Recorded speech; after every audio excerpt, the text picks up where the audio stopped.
What is up everyone and welcome back to the MMA Zone. Today let's get started with Jon Jones demanding $40 to $50 million to fight Tom Aspinall. Back in January there were reports that Jon Jones wanted $30 million to fight Tom Aspinall, although Dana White shut down those rumors. Colby Covington is now alleging that Jones is asking for $40 to $50 million to fight the interim champion. Before we continue, make sure to leave a like on the video to help support the channel. According to Covington, Jones is ducking Aspinall by pricing himself out of negotiations. He said that he does not think Jon is fighting him and believes he is asking for an unreasonable price, while claiming Jones does not draw that level of money for the company and will likely retire after meeting with UFC executives. However, Aspinall is feeling confident that the fight will happen. During Monday's episode of the Ariel Helwani show, he gave fans an update and said he had a great meeting with Hunter Campbell, explaining that everything went well and that he now understands his position and the company's plans. Aspinall added that fans should stay tuned because there is big news coming, and said he feels optimistic, excited, and in a very good place with his future. Honestly, to what makes sense would be, if I had to pick the order, I would say Brady, Shavkat, Buckley. That's what makes sense, because Brady, winner of Brady and I, we fight for the title next. Because if you look at what Sean Brady just did, you just took out a former champion. And then you fight another former champion, and if you're able, which he's not going to be, but if he's able to get through me, it's hard to deny him that he shouldn't fight for the title. Who else in the division has a resume like that? No one, if Brady's able to do that. Champion, if Jon Jones is demanding $30 million for the fight, he believes he deserves it based on his career accomplishments, and that argument makes sense because he has done everything possible in the sport. In the meantime, Tom Aspinall was completely unfazed by the chants aimed at him at Mike Perry's Dirty Boxing event, and during his appearance on the Ariel Helwani show he joked about it, saying Jones looked a bit uncomfortable and awkward.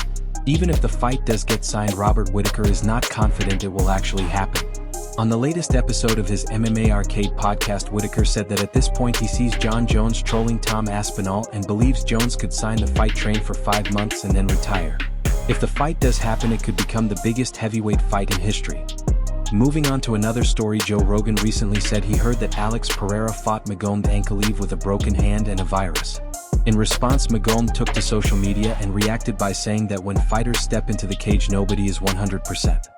He added that he was offered a rematch in August and accepted it, but claims Alex is not ready. Magomed also said he is willing to fight anyone next if the rematch does not happen.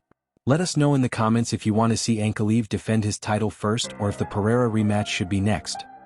Finally, Kamaru Usman recently spoke about his next UFC fight on Henry Cejudo's Pound for Pound podcast.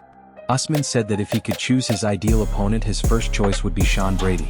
If that is not possible, then he would look at Shavkat Rakhmonov or Joaquin Buckley as other options. Pardon Cain Velasquez and put these child. That's what I would do. That's what I would do if I was in charge, brother. I promise you that on everything. Leon Edwards should fight Ian Gary next. After being submitted for the first time in his professional career, Leon Edwards now finds himself on the outside looking in at the UFC welterweight title picture. The way Michael Bisping sees it, considering Edwards was fresh off a short-notice fight against a high-level wrestler, the fair move would be to give him an opponent with a similar style to his original matchup for the London card, which was Jack Della Maddalena. During an interview with TNT Sports, Bisping name-dropped Ian Gary as a potential opponent, saying he believes Leon deserves a stylistically favorable fight, not an easy fight, but not another nightmare scenario where his opponent is focused on takedowns. Bisping added that the biggest challenge for Leon Edwards right now might be mental, as he has to accept that his recent losses came against two of the best grapplers in the division, while he is still only 33 years old, healthy, and far from declining. While Ian Gary initially was not interested in fighting Edwards in London, he has since made it clear that he is open to fighting anyone this summer. During a recent Q&A video, Gary said he does not care who the UFC puts in front of him and just wants to fight and prove he is the best in the world. Considering Edwards is fresh off a full training camp, it will be interesting to see if he wants to jump right back into another camp for a potential late June fight during International Fight Week. The MMA community also reacted strongly to the sentencing of Cain Velasquez. On Monday, Velasquez was handed a 5-year sentence for his 2022 case, despite prosecutors seeking 30 years to life. A visibly emotional Judge Bocanegra sentenced the former champion to 5 years with credit for time served. Between his time in jail and time under house arrest, Velasquez has already served approximately 1,283 days, which is about 3.5 years. Because of this, it is expected that he will serve less than 2 additional years, and possibly much less with good behavior. According to MMA Fighting's Damon Martin, the time served includes both jail time and house arrest, which explains why Cain could be released in under 2 years. NBC's Ian Cull reported that Velasquez's attorneys believe he may serve less than 1 year total. MMA Junkie's Nolan King shared a statement from Santa Clara County District Attorney Jeff Rosen, who said that taking the law into one's own hands wounded an innocent man and endangered school children, teachers, and the community. The MMA world quickly responded with Ali Abdelaziz saying this is why he would never live in California, while claiming Cain was protecting his family. Khabib Nurmagomedov reacted on Instagram by writing "Stay Strong Lion," and several other fighters including Bryce Mitchell also voiced their support. This is the talking guy he was knocked out a couple times and he got destroyed in his last fight. It's even funny for me to listen something from a guy like that. Yes, listen, you're speaking too loud. You need to prove that you are so tough. If you are on your downfall, it doesn't mean that if you are scared to say like normal words and speak normally, he's not a person from whom I can take words like that, you know. Too loud for him to speak like that. We already saw what he is capable to do. Kamaru Usman also weighed in on the situation, saying Cain should not serve any jail time at all. He said that in the heat of the moment, what man would not have a lapse in judgment when it comes to protecting his family, and added that the focus should be on the man who committed crimes far worse than what Cain did. Usman said he is thankful Cain only received 5 years instead of 30. In response to the news, Oban Elliott said that all things considered it was a good result given how broken the justice system is, and added that his heart goes out to Cain and his family, and that Cain will be out in no time and will always be a legend and a hero to his family. Ariel Helwani added that he is heartbroken for Cain and his family, while Chris Weidman simply called the situation awful. Overdog's podcast co-host Mike Mall reacted by saying it is not walking free, but at least Cain got credit for time served and will likely only spend around 1.5 years in prison, which he still feels is too much but one of the better possible outcomes.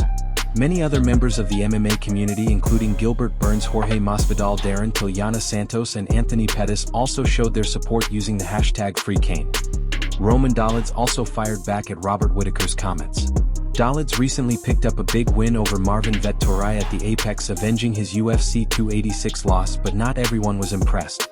On his MMA Arcade podcast, Robert Whittaker compared the fight to a bar fight and revealed that he turned the 5-round main event off after the first round and a half.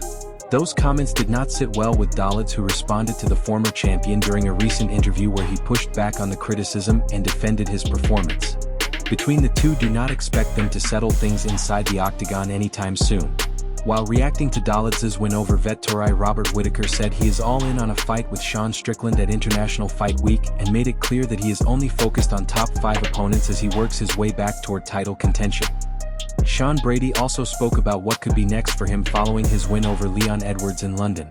With the victory, Brady now finds himself ranked inside the top 5 at welterweight.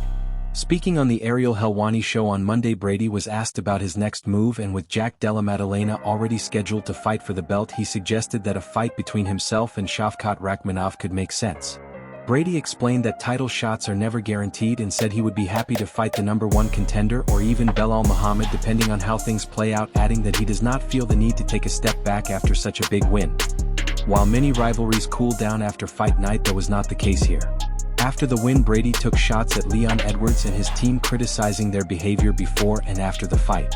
He said he felt brushed off by Edwards and described the entire team as corny and salty, adding that he wishes he had been even meaner given some of the things said about him during fight week. So far, Edwards' team has not responded publicly to Brad's comments. Paddy Pimblett also broke his silence following Molly McCann's retirement. On Saturday's London card, Meatball Molly faced a short-notice opponent in Alexia Thainara, but was submitted, marking the 4th submission loss of her career and dropping her to 1-4 in her last 5 fights. Following the loss, McCann announced her retirement, explaining that the performance made her feel it was the right time to walk away. The following day, Pimblett shared an emotional message saying it was heartbreaking to watch his big sister retire and praising her legacy as a UK MMA pioneer and the first English woman to win in the UFC. He added that while her fighting career may be over, their friendship is forever and that her legacy will live on. Given her popularity in the UK, many expect to see McCann cageside the next time the UFC returns to London. Ilia Topuria also responded once again to comments from Charles Oliveira while revealing a major change ahead of his lightweight move. As previously reported, Oliveira said he was not interested in fighting Topuria, believing he deserves the next title shot and arguing that fighters should not be rewarded with immediate opportunities after changing weight classes. During a media interview in Spain, Topuria was asked about Oliveira's comments and sarcastically replied that he would be happy to walk with him and teach him some culture, suggesting Oliveira lacks perspective. During the same interview, Topuria revealed he will be changing his nickname from El Matador to La Leyenda, which means the legend, saying you need to believe it first before you see it. Fans were also informed that the City Council of Toledo, Spain will be naming a street after him to honor his success. Topuria reacted emotionally, saying it is an incredible honor for him and his family and a reminder of the long journey it took to reach this moment.